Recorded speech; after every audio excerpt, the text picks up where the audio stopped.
আসসালামু আলাইকুম। আজকে আমি তৈরি করব সুস্বাদু একটি ভর্তা। ইলিশ মাছের লেজ দিয়ে ব্রোকলি দিয়ে ভর্তা। এর জন্য আমি কিছু ব্রোকলি কুচি করে সিদ্ধ করে নিয়েছি। নিয়ে এক সাইডে পানি ঝরে রেখে দিচ্ছি। এবার আমি ইলিশ মাছের লেজটা ভেজে নিচ্ছি। এর সাথে ভেজে নিব কিছু শুকনো মরিচ।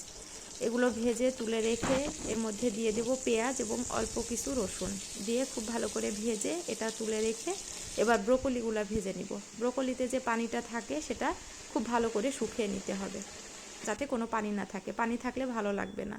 এবার আমি মাছ থেকে কাটা ছাড়িয়ে সবগুলো উপকরণ একসাথে ভর্তা করে নিব। এর মধ্যে দিয়ে দেব কিছু ধনিয়া পাতা কুচি, লবণ এবং একটু সরিষার তেল দিয়ে খুব ভালো করে এগুলোকে মেখে নিব। তাহলেই তৈরি হয়ে যাবে সুস্বাদু ব্রোকলি ভর্তা। এটা গরম ভাতের সাথে খেতে খুব দারুণ লাগে।